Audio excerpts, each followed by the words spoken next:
Nós também estamos comunicando, antes de chamarmos o próximo palestrante, que no folder que vocês receberam no início, tem como palestrante o Dr. Roberto Carlos Ruiz, que foi o assessor da CONTAC na discussão da NR, na bancada dos trabalhadores, acessando todos que lá estavam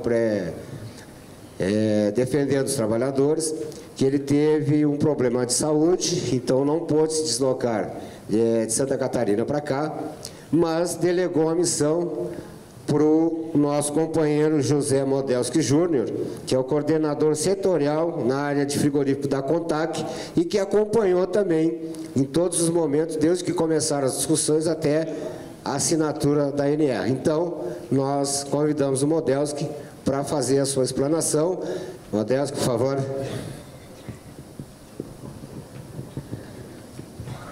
Bom,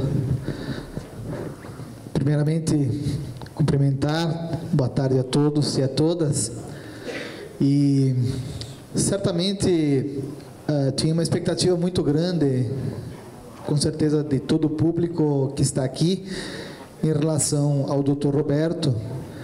Quem conhece, quem já viu as explanações dele, sabe a capacidade que ele tem, por ser técnico e político ao mesmo tempo, de transmitir as informações e, ao mesmo tempo, fazer um debate diferenciado quando a questão é saúde do trabalhador. Infelizmente, ele teve essa impossibilidade de estar aqui e a gente vai tentar fazer esse trabalho baseado no material que ele nos enviou e enfocando basicamente uma visão mais política da ANER, uma visão principalmente sobre um resgate histórico muito rápido, mas vou dizer por quê desse resgate histórico, e o foco não na preocupação sobre a aplicação da ANER. Até estava falando com a palestrante, a senhora Maria Mucilo, e colocando sobre isso, né? Não é a questão de que talvez a ANER não venha a ser efetivamente aplicada, mas o trabalho que a gente quer propor em relação a isso é porque a gente também não pode pensar que vai ser automaticamente adotada, e a gente já está vendo que isso não vai ser assim pelo fato dela ter sido assinada, que automaticamente vai ser aplicada. A gente sabe a importância que tem todo o trabalho do Ministério Público do Trabalho, do Ministério do Trabalho, mas a gente sabe historicamente também a dificuldade sobre a aplicação de todas as leis. Mas para nós que participamos de todo o processo da construção da NR 36... Matheus, oi. Eu vou te interromper, desculpe, mas nós, na organização, não poderíamos deixar de fazer aqueles 15 minutos de debate, principalmente com toda essa informação da professora Maria Mucilo. Então, nós vamos alterar um pouco a programação. Até às 13h15 tu está para fazer a tua apresentação, que nos colocou meia hora, e aí depois a gente abre para debate até às 15h30, então vamos depois para o café. Certo? Até talvez eu acabe sendo mais breve, porque certamente a gente vai utilizar assim esse material do Dr. Roberto, e ele provavelmente tinha preparado uma explanação em cima desse material, e a gente vai tentar contemplar da melhor forma, mas possivelmente com mais síntese, né? Até pelo fato em si de não ser ele que está aqui. Mas eu estava colocando sobre a questão da ANR e da forma como nós, do movimento sindical, temos a visão sobre ela, né?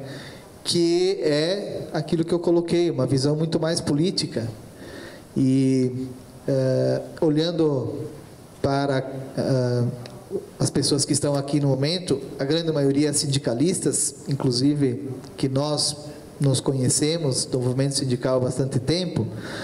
Então, vou tentar dirigir um pouco mais o tema para a área técnica do Ministério Público, do Ministério do Trabalho, das empresas, para que a gente coloque essa questão de que para nós agora é muito importante a questão, dois aspectos principais, da aplicação da ANR da forma mais ampla, mais rápida possível, porque é uma necessidade, né? Só o fato de termos criado a ANR, foi em cima disso que de manhã eu fiz uma intervenção, o fato de ter se chegado a criar uma ANR do setor frigorífico, e que é a única do mundo nesse sentido, específica para o setor frigorífico, não existe uma ANR assim em nenhum outro país do mundo. Isso demonstra alguns aspectos que são nossos do Brasil, característicos, e que determinam a necessidade de ter sido criada a ANR. Nós somos os maiores exportadores de carne do mundo, principalmente no setor de frango, que é um campeão mundial de adoecimento. Então, esse é um dos aspectos, né, principais que fizeram com que a ANR fosse criada, né?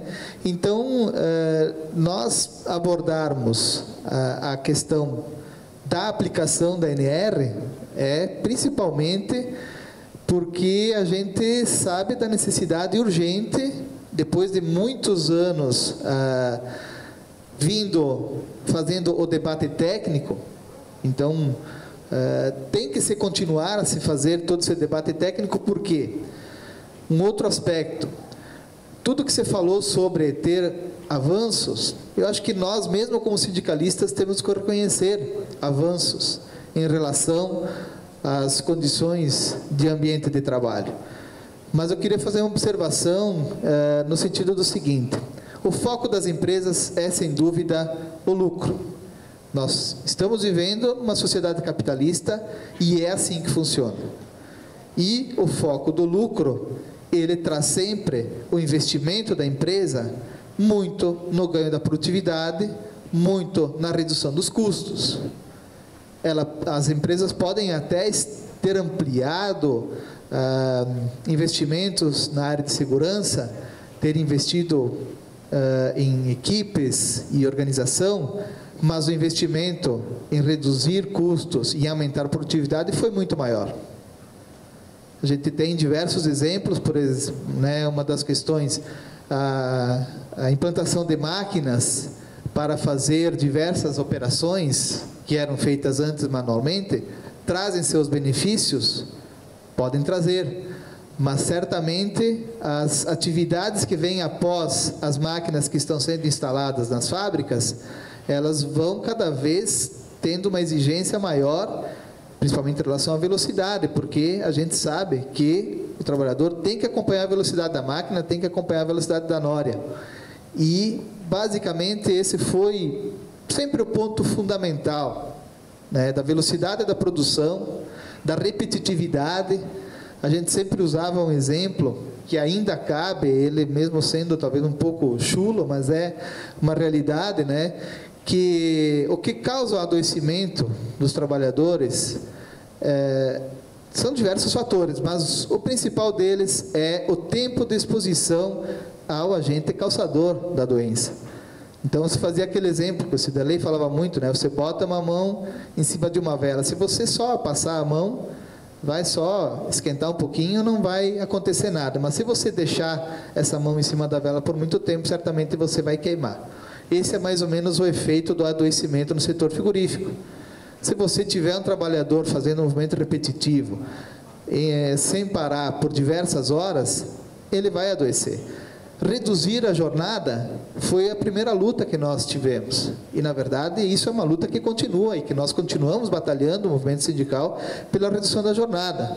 Mas a implantação das pausas, para nós, é o coração da ANR, porque ela digamos, enfrenta este problema, o problema do tempo de exposição do trabalhador ao agente repetitivo, né, que é ao movimento repetitivo, que é o agente causador da doença. Você tendo as pausas, pequenas pausas, mas que no mínimo tem que ser de 10 minutos, e isso também veio de um debate técnico feito lá na NR, então, para que o trabalhador tenha, durante a sua jornada, as pausas em determinados intervalos que possibilitem fazer com que ele recupere o líquido sinovial, que é a lubrificação dos tendões, e isso faça com que ele minimize as consequências do movimento repetitivo contínuo por diversas horas, né? Então, depois de tudo isso, eu vou fazer aqui uma exposição do material que o Dr. Roberto nos mandou, e vai um pouco na linha, principalmente o início do material, de tudo aquilo que nós já vimos muitas vezes. Mas é para fazer uma sequência, né, do que a gente quer dizer em relação a esse tema da aplicação da NR, do efetivo cumprimento da NR. Então, a gente vai fazer essa apresentação de slides e, no começo, principalmente, vai estar colocando das coisas que a gente já viu por muitas vezes, né? As principais doenças, né? Os principais locais de adoecimento, né, dos trabalhadores, das trabalhadoras, síndrome de túnel do carpo. A gente vai ver que os principais pontos são as mãos, os ombros,